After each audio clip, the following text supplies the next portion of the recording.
बैठक करते हुए पूरे हालात की जानकारी लेते हुए आपदा कंट्रोल रूम पहुंचे हुए हैं। जिस तरह का आज हादसा हुआ उत्तरकाशी में भयावह, उसको लेकर मुख्यमंत्री पुष्कर सिंह धामी लगातार नजर बनाए हुए हैं। प्रधानमंत्री तक भी वो पल पल की अपडेट पहुंचा रही हैं और अब आपदा कंट्रोल रूम पहुंचे हैं, अधिकारियों के साथ में मीटिंग कर रहे हैं कि किस तरह से अब रेस्क्यू ऑपरेशन शुरू किया जाना है। जो लोग अभी भी मलबे में फंसे हो सकते हैं या फिर जो अभी लापता हैं, उनको ढूंढने के लिए किस तरह का रेस्क्यू ऑपरेशन शुरू किया जाएगा। हालांकि एनडीआरएफ एसडीआरएफ की टीमें तैनात हैं और 24 घंटे लगातार रेस्क्यू ऑपरेशन चलाया जाएगा। अभी तक जो जानकारी सामने आई है, 4 लोगों की मौत की जानकारी है। हालांकि यह आंकड़ा बढ़ भी सकता है, 50 से 60 लोग लापता हैं, यह भी आंकड़ा बढ़ सकता है।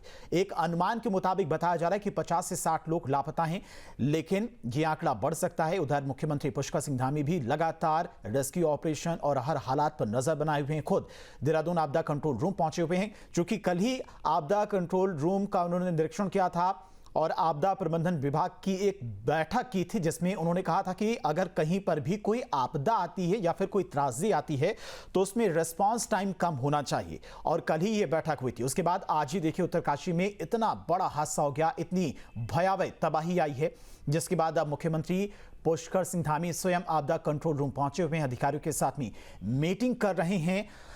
तो इस वक्त की बड़ी खबर आपको बता रहे, तस्वीरें भी लगातार दिखा रही हैं। मुख्यमंत्री पुष्कर सिंह धामी भी आपदा कंट्रोल रूम पहुंचे हैं, अधिकारियों के साथ में बैठक करें कि किस तरह से इस रेस्क्यू ऑपरेशन को चलाया जाना है। क्योंकि जिस जगह पर ये त्रासदी आई, हादसा हुआ है, वहां पर माना जा रहा है कि 200 से ज्यादा लोग लापता हो सकते हैं। हालांकि एग्जैक्ट आंकड़ा अभी तक सामने नहीं आया है कि कितने लोग वहां पर मौजूद थे, कितने लापता हैं, लेकिन 4 लोगों की मौत की पुष्टि वहां के डीएम के द्वारा की गई है। यह आंकड़ा भी बढ़ सकता है। उत्तरकाशी के हर हालात पर सिंह धामी की नजर है और प्रधानमंत्री मोदी तक भी वो लगातार पल पल की अपडेट पहुंचा रही हैं।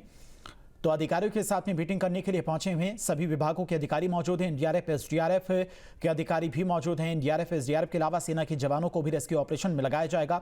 सेना के हेलीकॉप्टर्स की भी मदद ली जाएगी रेस्क्यू ऑपरेशन में। चिनूक हेलीकॉप्टर को भी तैनात किया गया है। अगर रेस्क्यू ऑपरेशन में सेना की जरूरत पड़ती है, हेलीकॉप्टर की जरूरत पड़ती है, तो चुनीक हेलीकॉप्टर से भी रेस्क्यू किया जाएगा। पल पल की अपडेट लगातार मुख्यमंत्री अधिकारियों से ले रहे हैं। देहरादून पहुंचे हुए हैं आपदा कंट्रोल रूम, जहां पर वो अधिकारियों के साथ में इस वक्त बैठक कर रही हैं। अब चुनौतियां काफी ज्यादा यहां पर आने वाली हैं, क्योंकि जिस जगह पर यह हादसा हुआ है उत्तरकाशी की हर्षल घाटी में धराली गांव में, वहां पर अब चूंकि बारिश भी लगातार हो रही है और जिस तरह की ये आपदा आई है, उसके बाद रेस्क्यू अभियान में काफी ज्यादा चुनौतियां आने वाली हैं। चूंकि जो हेलीपैड था सेना का, बताया जा रहा है कि वो भी इस भयावह आपदा की चपेट में आया है।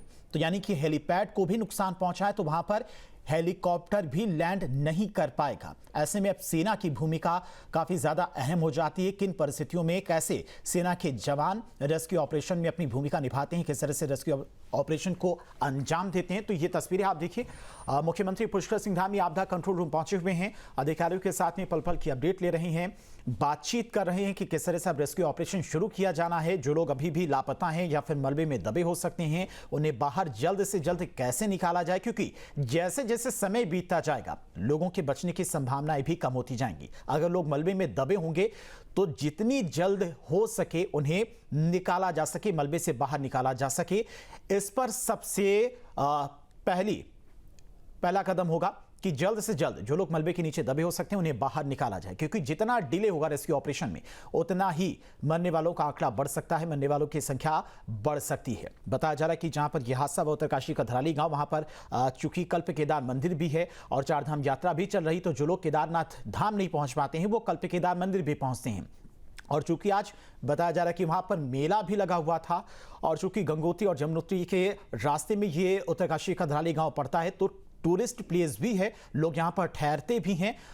तो माना जा रहा है कि जो आंकड़ा है लोगों के लापता होने के या फिर मरने वालों का आंकड़ा, वो भी बढ़ सकता है। और धनराज गर्ग हमारे साथ जुड़ गए हैं और अपडेट के साथ में।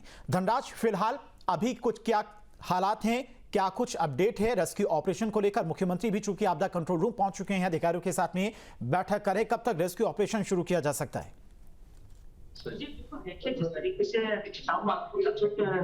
उसमें कहा के अंदर जो हादसा हुआ है उसके बाद मुख्यमंत्री पुष्कर सिंह धामी इस समय आपदा प्रबंधन के जो कार्यालय है वहां पहुंचे हैं और आप देख सकते हैं कि मुख्यमंत्री पुष्कर सिंह धामी तमाम अधिकारियों के साथ जो बैठक ले रहे हैं, सरकार के अध्यक्ष अधिकारियों से मिलते हुए नजर आ रहे हैं। और वह दिखेगा कि मुख्यमंत्री पुष्कर सिंह धामी कहीं ना कहीं इसके लिए स्क्रीन के सामने है और तमाम तरह की जो अपडेट है वो मुख्यमंत्री पुष्कर सिंह धामी ले रहे हैं। हालांकि जो आंकड़ा है अभी तक निकल कर सामने नहीं आया है, सिर्फ ये 4 लोगों के मरने का आंकड़ा ही सामने निकल कर आ रहा है और जो लापता लोग हैं वो 50 के लगभग बताए जा रहे हैं। हालांकि भी देखेंगे कि जो वहां पर टीमें, तमाम तरह की जो टीमें है, चाहे एनडीआरएफ की बात करें, एचआरएफ की बात करें, आईटीबीपी की बात करें या आर्मी की बात करें, तमाम जो टीमें हैं रेस्क्यू अभियान वहां पर लगातार जारी है।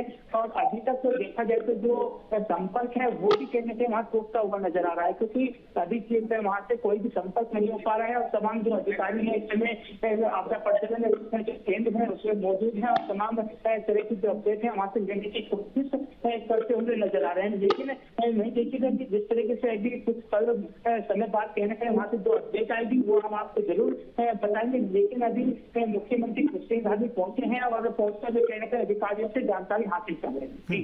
धनराज, अभी क्या टीमें रवाना की गई एनडीआरएफ एसडीआरएफ की वहां पर? हालांकि सेना और एनडीआरएफ एसडीआरएफ पहले से ही मौजूद है, लेकिन अतिरिक्त अब चूंकि वहां पर लोगों की जरूरत पड़ेगी, अतिरिक्त सैनिकों की जरूरत पड़ेगी पूरे रेस्क्यू ऑपरेशन को पूरा करने में, तो क्या अतिरिक्त फोर्स भी वहां पर भेजी गई अभी तक? जी बिल्कुल, देखिए पहले से ही कहीं ना कहीं वहाँ पर जो फोर्स है वो भेजी गई है। तमाम तरह की जो टीमें हैं वो वहाँ पर पहुंची है, एनडीआरएफ की टीम वहाँ पर पहुंची है, आईटीबीपी की टीम वहाँ पर पहुंची है। और पल पल की जानकारी कहीं ना कहीं केंद्र के जो गृह मंत्री हैं अमित शाह वो भी मुख्यमंत्री पुष्कर सिंह धामी से ले रहे हैं और उनका आदेश पर कहने के जो 4 टीमें आईटीबीपी की है वो वहाँ के लिए रवाना की गई है। उसके अलावा भी जो अतिरिक्त फोर्स है वो वहाँ के लिए रवाना की गई है। और अभी मुख्यमंत्री पुष्कर सिंह धामी यहाँ पर पहुंचे हैं, तमाम अधिकारियों को कहने के निर्देश देते हुए नजर आ रहे हैं कि तमाम अधिकारी को निर्देश दे रहे हैं कि किस तरीके से जो वहाँ पर पूरा अभी रेस्क्यू अभियान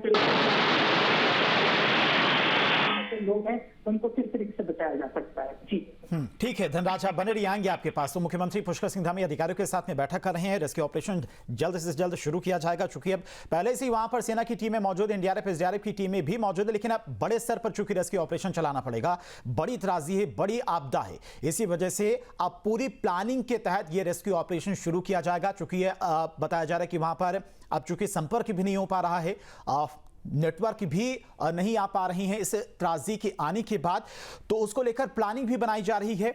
और अगर हेलीकॉप्टर की जरूरत पड़ी, एम्बुलेंस की, एयर एम्बुलेंस की जरूरत पड़ी, तो उसकी भी सहायता ली जाएगी। सेना की चुनिक हेलीकॉप्टर का भी इस्तेमाल किया जाएगा।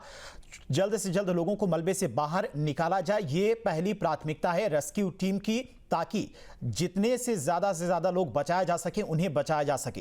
क्योंकि कई मकान और होटल्स वहां पर तबाह हो चुके हैं। जो इलाका चपेट में नहीं आया है, बताया जा रहा है कि वहां पर भी अच्छी खासी तादाद में लोग मौजूद हैं।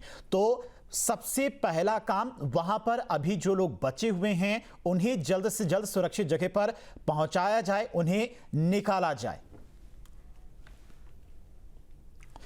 और दिग्विजय भी अल्मोड़ा से हमारे साथ जुड़ गए हैं। दिग्विजय, फिलहाल क्या कुछ अपडेट है पूरे ऑपरेशंस को लेकर? अभी जो लोग मौजूद हैं, जो इमारतें बची हुई थी धराली गांव में, उन लोग वहां से भी लोगों को क्या बाहर निकाला जा रहा है, दूसरी जगहों पर पहुंचाया जा रहा है?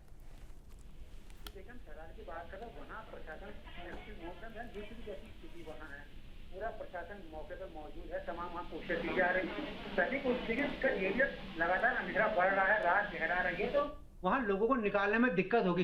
पहली सरकार की कोशिश है कि एक एक जान को वहां से बचाया जाए। जो भी वहां सांसें बची हुई हैं उन सांसों को निकाला जाए। लोगों की जिंदगी पहली प्राथमिकता है। लगातार बारिश है पूरे उत्तराखंड में, अंधेरा लगातार बढ़ रहा है, अंधेरा मुश्किलें लेके आएगा, लेकिन तमाम इंतजाम किए जा रहे हैं।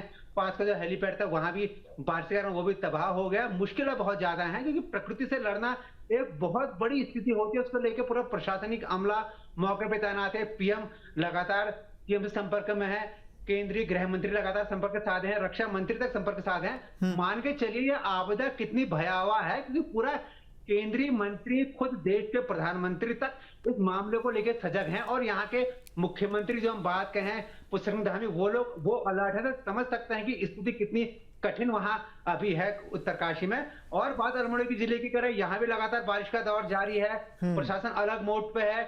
जो जो संवेदनशील इलाके उसके आसपास जेसी बसें तैनात की गई हैं। साथ ही सीएम के आदेश हैं, उसी के अनुरूप में डीएम ने सख्त हिदायत दी है कि किसी भी अधिकारी का फोन कतई ऑफ नहीं होना चाहिए। जो भी तहसील में अधिकारी तैनात हैं वो लोग अपने आसपास नजर बनाए रखें, कहीं कोई दिक्कत आती तत्काल आगे सूचना दी जाए, और जो रिस्पांस टाइम को कम से कम किया जाए, जिससे जो मानवीय त्रासदी है उसको किसी तरह थामा जाए। ऐसा सरकार की मंशा है और उत्तरकाशी में लगातार प्रशासन डटा हुआ है। जी अरविंद भी टिहरी से हमारे साथ जुड़ गए हैं। टिहरी की बात करें अरविंद, तो वहां पर फिलहाल अभी क्या स्थिति है? चूंकि मौसम विभाग की तरफ से पहले ही चेतावनी जारी की गई थी कि आने वाले दिनों में चुनौतियां और ज्यादा बढ़ने वाली हैं। बारिश का सिलसिला लगातार जारी है और कई छोटी मोटी घटनाएं सामने आ रही थी, लेकिन आज जो त्रासदी सामने आई उत्तरकाशी में, उसके बाद काफी ज्यादा लोग डरे हुए हैं। जी, जहाँ तक टिहरी जिले की मैं बात करूँ तो टिहरी जिले में लगातार रात से बारिश हो रही है और बारिश से पूरा जनजीवन अस्त व्यस्त हो रखा है। सड़कें बंद हैं और आवागमन पूरी तरह से बंद हो रहा है। लोक निर्माण विभाग के द्वारा सड़कें खोली जा रही हैं, लेकिन ये जो लगातार बारिश हो रही है उससे लगातार मलबा आ रहा है और सड़क बंद हो रही है। तो कुल मिलाकर जनजीवन अस्त व्यस्त है और साथ ही जो जिला प्रशासन है वो अलर्ट मोड पर है। और खुद टिहरी के जो जिलाधिकारी हैं उन्होंने आपदा कंट्रोल रूम का खुद निरीक्षण किया और निरीक्षण में सभी बारीकी जानकारी दी और कहा कि जहां पर भी कहीं कोई दुर्घटना होती है तो वो तत्काल टोल फ्री नंबर पर कॉल करें, ताकि वहां पर तत्काल जो रेस्क्यू टीम है उनको मौके पर भेजा जाए। साथ ही अधिकारियों को चेतावनी भी दी है कि वह अपना मोबाइल फोन स्विच ऑफ न रखें। जिस भी अधिकारी का फोन स्विच ऑफ पाया गया तो उसके खिलाफ आपदा प्रबंधन नीति के तहत कड़ी से कड़ी कार्रवाई की जाएगी। तो कुल मिलाकर टिहरी जिले में लगातार बारिश हो रही है, जनजीवन अस्त व्यस्त है। साथ ही आपको बता दूं कि जिस तरह से आज उत्तरकाशी जिले के धराली में जो घटना घटी है, जिसमें कि 5 लोगों की अभी तक मृत्यु हो चुकी है और 50 से अधिक हताहत होने की खबर है और 20 से अधिक लोगों को बचाया गया है। और अभी जानकारी मिली है कि जो आर्मी का जो बेस कैंप था वहां पर भी 120 जो सैनिक हैं वो लापता है, उनका भी पता नहीं चल पा रहा है। और साथ ही जो आसपास के जो होटल हैं वो ठीक है अरविंद, बहुत बहुत शुक्रिया। जहाँ भक्ति है हर शब्द में, कथाओं में छुपे हैं दिव्य रहस्य और ज्योतिष देता है जीवन को दिशा। धर्म से जुड़ी हर बातों को जानने के लिए हमारे चैनल स्तुति को सब्सक्राइब करें। चैनल पर जाने के लिए इस लिंक पर क्लिक करें।